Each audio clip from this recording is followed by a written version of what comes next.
All right, I think we're live. As an introduction, my name is Joshua Wardrop from Arcknight Games. We are starting our first edition of our homebrew of Princes of the Apocalypse. This is the game book. And if you guys haven't seen this, it's pretty cool. This is a relatively small 250-page source book for Season 2 of 5th Edition Dungeons & Dragons, the Elemental Evil campaign. And it is jam-packed with little dungeons and little missions and monsters, making it just crushed full of stuff. And then you fill in more of the story, more of the adventure around that, and it really has a sandboxy feel to it. It's a lot of fun. There should be a lot of material. So we have gone and found 6 strangers from the internet, and I slightly talked to them beforehand. They seem like pretty nice guys, and I've told them what I expect from them. And our first little session here will be setting up, making character sheets, doing that kind of thing. So what I'm not sure of is if this is going to record very well. That's one of the things we're going to find out. And I'm going to share my entire screen now, and we're going to go through the character creation process. Most of them have already made their stuff, but we're going to do the remainder.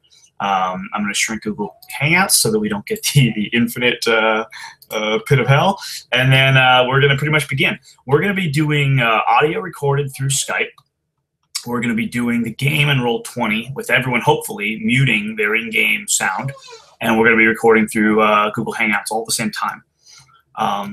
And then we're going to make sure that it worked before we move on to the actual game itself. But this will be our setup. So I'm going to start the call, and hopefully the audio records. I also have a dog, and she can be very barky. So if she barks, we're going to take a short break and try to calm her down. All right. And let's make this call.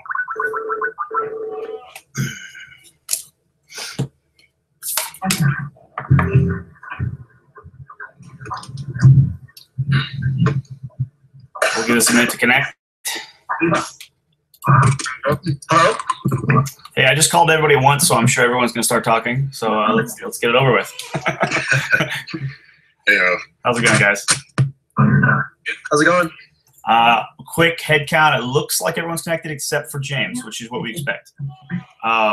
So I think we are recording through Google Hangouts. This little first recording will kind of be a test run while we answer questions and go through character creation. So if it doesn't record, we don't really care. But I think it is recording. It should be screen capturing what I'm seeing on my screen. And it should obviously be recording the audio because it's connected to the computer. So as a visual rundown, we've got Tom, we've got Eric, we've got Corey, we've got Lang. It looks like we're missing Justin. No, he's here too. And then the last guy is James. It's a little late, and that's perfectly fine. We actually have it built into the story that he's a little late, so that'll work out well. He's our most straight-laced character. So. All right. Sweet. Hey, is there any background coming from my mic, or is it all good? There's a little bit from somebody. All right. Hang on 1 second. Like a TV show or something?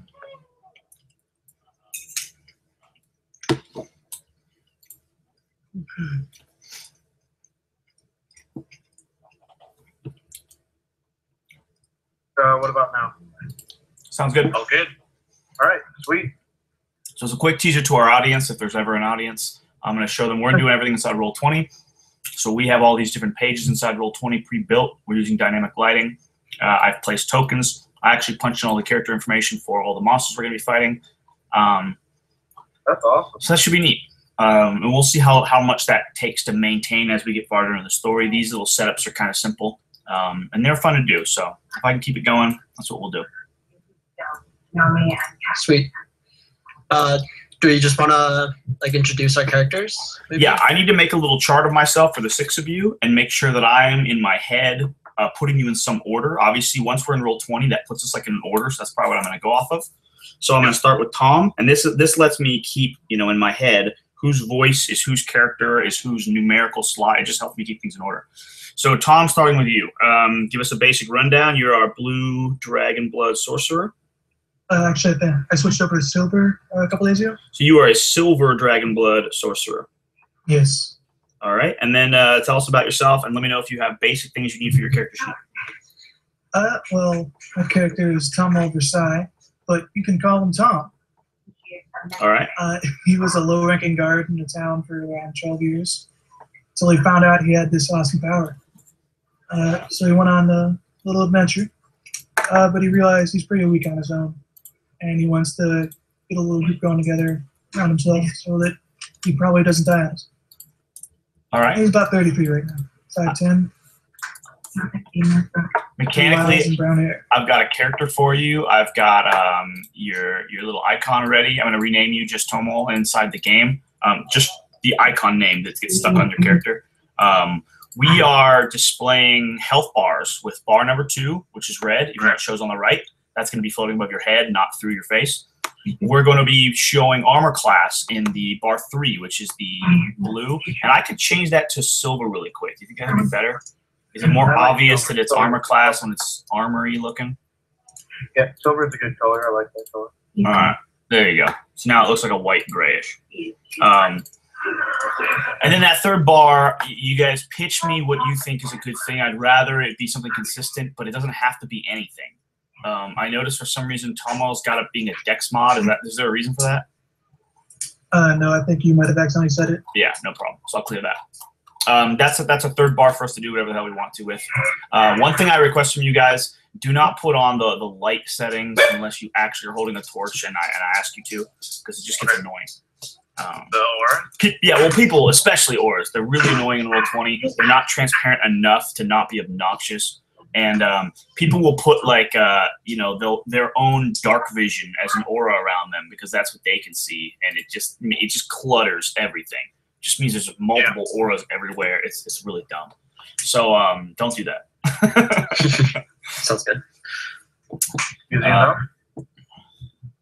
Okay, so I've got Tom, Silver Dragon, Sorcerer, Tomo. All right, next one will be Quinton, Corey. Yeah. Is anyone currently in a car chase? Oh, my bad. Wow, dude. My cousin's watching Netflix. All right, Corey. So we know that you are I believe you're a fighter, a half-orc fighter. Yeah, half-orc fighter. Clintock Cold Porridge. He's a monstrous half-orc. Not very bright. Not very good-looking. But he gets the job done. He's a cook. Worked for the militia for a lot of years. Worked for his parents in an inn that they owned for a lot of years. Now he's looking to get out of the little town that he's in right now. So. Okay. Well, you're gonna find yourself in a slightly bigger small town. Yeah. Was there anything wrong with your character? I put an icon on your guy Clintock with a little shield break icon, and I'm going to use that to mean that you've recently swung with your greatsword or your whatever. You have a maul, two-handed maul, which will basically mean your shield is down. Because I know that you have a maul and you were doing swing tests with your maul, and I noticed that you still had the shield automatically calculated into your armor class. So I'm going to go ahead and unequip the shield. So I'll just on default, I'll just have my maul all the way. Perfect. Perfect. So your default AC should be 19, and it looks like it is. So that's great. No. Is it supposed to be 17 or 19? 17. Okay, then it needs to be updated still. Yeah, check that out. I'm actually write myself notes for armor class and passive perception, stuff like that.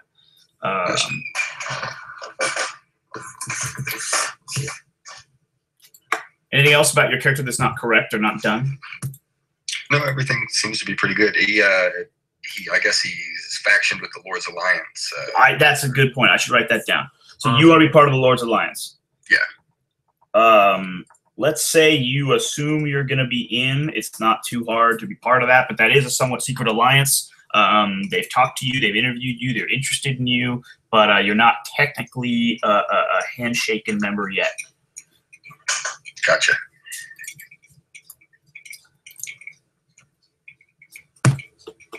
Where did you write that on your character sheet? Do you have a spot for your faction? When you click on it where it says bio, it should be right up there. Bio info. Gotcha. Faction Lord's Alliance. Okay. Cool. Oh yeah. He also he's famously known as the Iron Chef for for fighting off a group of invading. With your bad cooking. Invading armor. Yeah. You ruined them with your food. It was a half-orc delicacy, and they couldn't stand it. Yeah, well, nobody's got the taste for it, I guess. Cold porridge. It's like Indian food, I guess.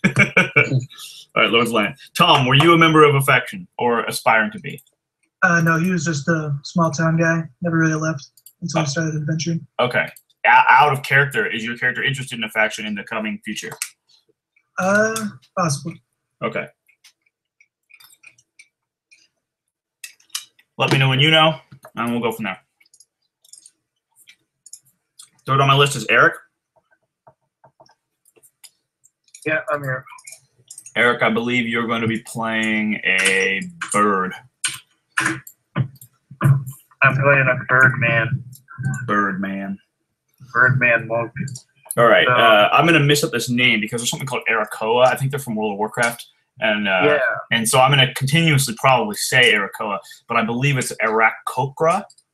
Arakokra. I just call it Birdman because I know I'm going to butcher the shit out of that first name. Something like that, right. Arakrock or something like that. Anything in that range is perfectly fine by me. Arakokra. So basically, I named my character Fenix. Okay. And he's a Birdman monk who uses his natural gifts to fight his foes into submission, like his claws, powers, Certainly. and his beak and that kind of stuff.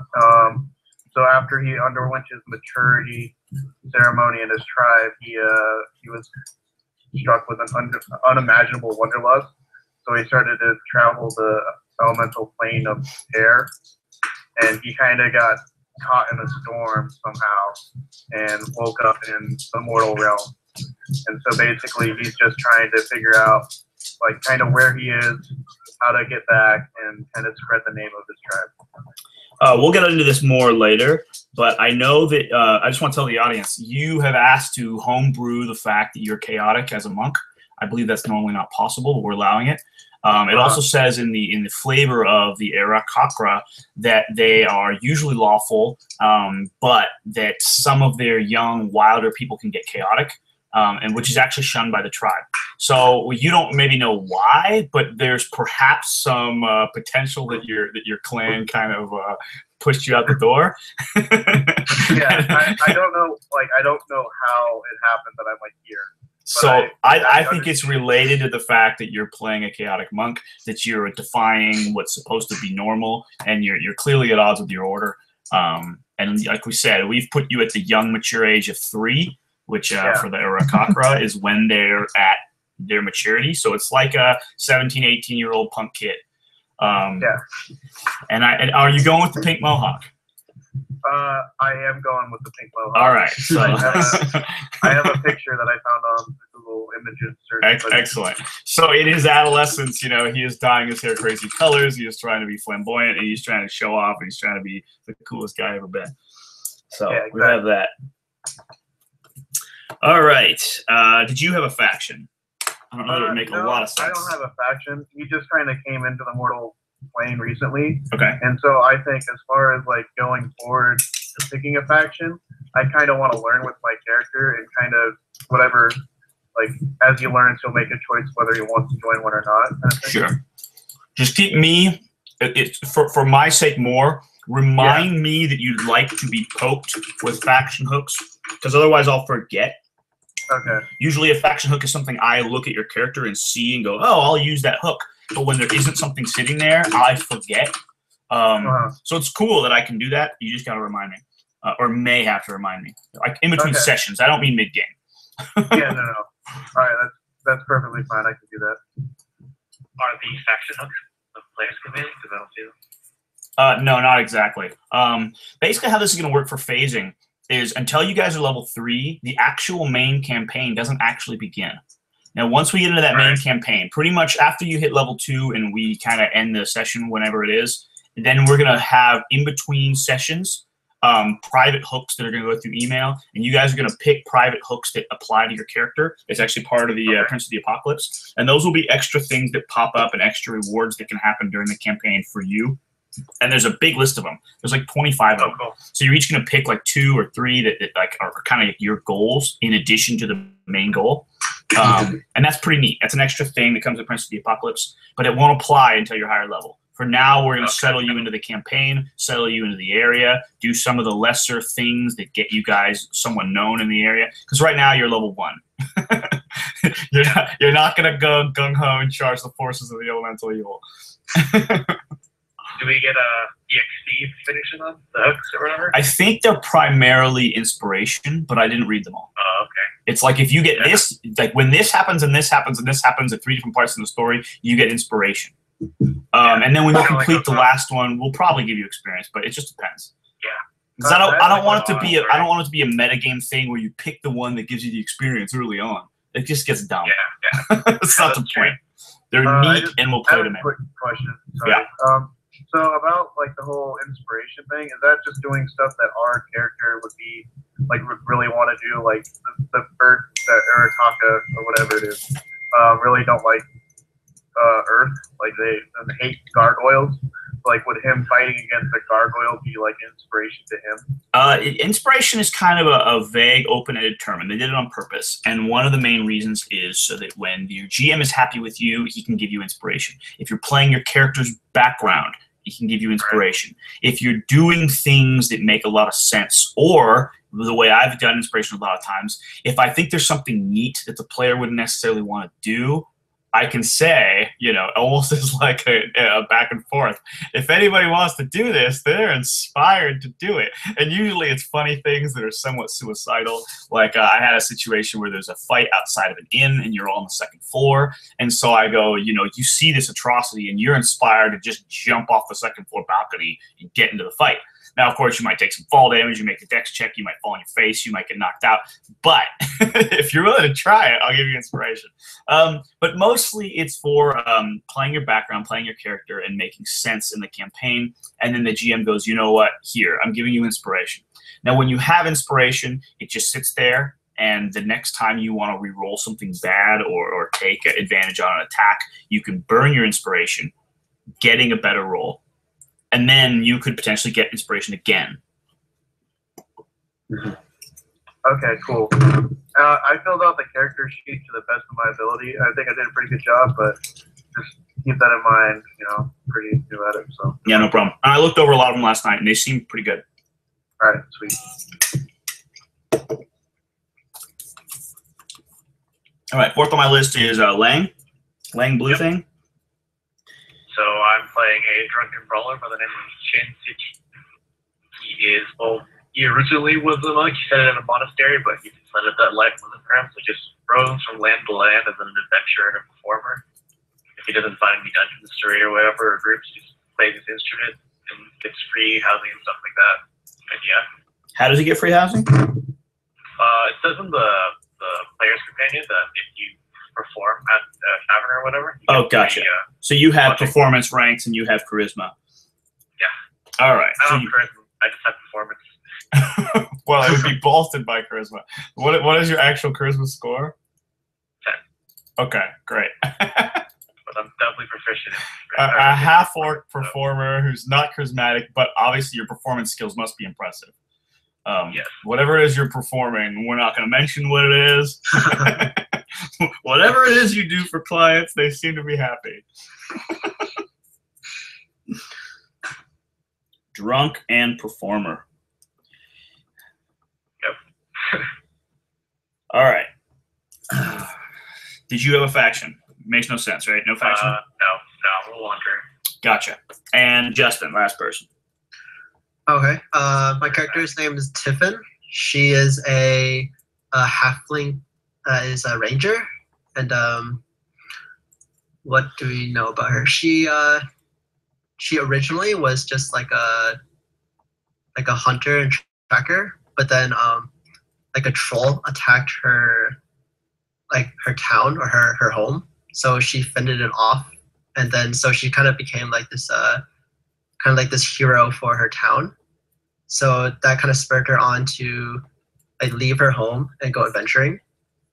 And like what she really wants is to kind of like find other like halfling areas and like kind of like try to help them and try to like hunt down these like bigger monsters that might attack them because of their size. Okay. And she looks up to the Emerald Enclave, but I don't know if she wants to join it because she preferred to stay with kind of like her own kind. So she doesn't necessarily want to join this bigger organization. Right. And she's kind of she kind of just wants to wander. But she looks up to them because she thinks they're great rangers. Gotcha. So I don't know the exact word for it, but you feel a bond to the Emerald Enclave and your own halfling kind. Yes. All right.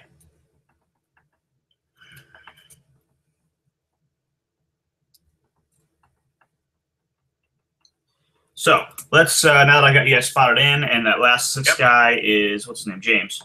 We'll talk about him when he gets here. We know that he's going to be a druid of some sort. Character creation. Is anything not done? Is anything not right? I know you guys mostly have done all of this ahead of time, which is pretty damn cool. I'm seeing one bug. Chin's armor class is not popping in. I have no idea why. Your armor class is clearly written on your character sheet, and then on your token, it is simply not there. I checked it on the barbarians on armor defense because that's charisma, or not charisma, constitution sticks also. But I don't know. Well, what's it supposed to be? You're supposed to use barbarians, right? You're supposed to use constitution plus dex. Yeah, exactly. And it says your your armor class is 14. So your character sheet is correct. Your armor class is 14. I just don't know why the token is not displaying it. We're gonna just start by trying to just make you a new token and just see if that just fixes it. While I'm working on this, anybody have any other things that they can bring up? Oh, I'd just like to say for my character on Roll20, the green thing will be my arrows. You want to use your green bar for ammunition. How much ammunition do you have? I have 20. You're only bringing one satchel of arrows? Am I allowed to bring more? Yeah, I just used like the default equipment. I've seen GMs really nitpick ammunition, and I've seen players go through 200-300 rounds in a normal day. Oh man, and it's completely obnoxious. And you can't imagine correctly carrying 200 arrows, but you can't mechanically be honest if you're not carrying 200 arrows. I've never given too much shit about arrows. What I assume is that you're recollecting them. You're recrafting them with downtime. When we're taking short rest, you're making more. I honestly don't care much about it. Now, what sucks is there will be times where I say you fall down a well, and I'll be like, well, in this case, you've only got what you fell down the well with. You don't have the arrows, you know. I will let you know if you're cut off from your supplies, if you're cut off from town, if you're cut off from an ability to get arrows back in some way that your character deals with on his own. And then I will have you start tracking arrows. And we'll say that you have your obvious thing of 20 arrows is what's on your shoulder. You know? That makes sense. Yeah, you got 20. But in between every little scuffle, you could just grab a new one out of your bag or something. Normally you're replenishing your own arrows. Okay. That sounds good. For me, go ahead. Go for it. All right, just real quick, when I get to level 2, I'm going to be using my green bar for my intoxication points. That's a good point. As well. Yeah, that's fine. One of the enemy NPCs, I tried to make it his total spells known, but I don't know how to do it. For me, so the Birdman, he weighs 80 pounds. Okay. And so, but I'm carrying like 10 darts, an explorer's pack, and like a pan. So that's pretty much as far as weight goes. I don't think I'm worried too much about that. Yeah, I tried to go over this. Obviously, it says you cannot be wearing medium or heavy armor and fly. It doesn't say you can't carry things that are super heavy because really the armor consideration might have been how it impedes your wings. I don't think that's correct. I think the armor problem is the weight. You're a damn bird. You can't put a fucking plate mail on a bird and have it fly. It's like, even if it's custom around your feet, you know, a bird can't carry a coconut. And that solves this incredible problem with grappling as an Arcknight, because it's absolutely nonsense. You could just pick someone up and fly up in the air and then let them go, and they take, 8d10 damage. And, there's forum posts everywhere about, oh my God, look what you can do. And it's retarded. It's just stupid. So I am saying quite clearly that while I am not considering it a direct weight issue, you can carry small creatures, like I said, and it physically exerts you the same way a human being can consider himself able to carry a 100-pound disc weight. And then you say, well, could I sprint across my backyard with that disc weight? Yes. So can you carry a Tiffin up a cliff? Yes. Or onto a ledge or a balcony? Yes. But it's fucking exhausting. So it'll create ranks of exhaustion. Potentially, it'll have you roll depending on if you take 2 turns to ferry her onto a building. That's entirely different than carrying her up a cliff over 6 rounds. So I will allow you to carry small things unless those small things are absolutely enormously heavy with their equipment. And I made that joke too. I go, okay, I'll carry the halfling, and the halfling will carry the 100-pound weight. Yeah. I'm not gonna nitpick. I'm not gonna fucking count weight values. I don't care. Our halfling is not a fucking fighter halfling in full plate either. She's a ranger. So you're set to pick up goblins and drop them, and you're set to pick up Tiffin and drop her. All it is very tiring. And that's I mean, unless I need to make more considerations about it later, that's what we're gonna say. If they're small, you can pick them up. Sounds good.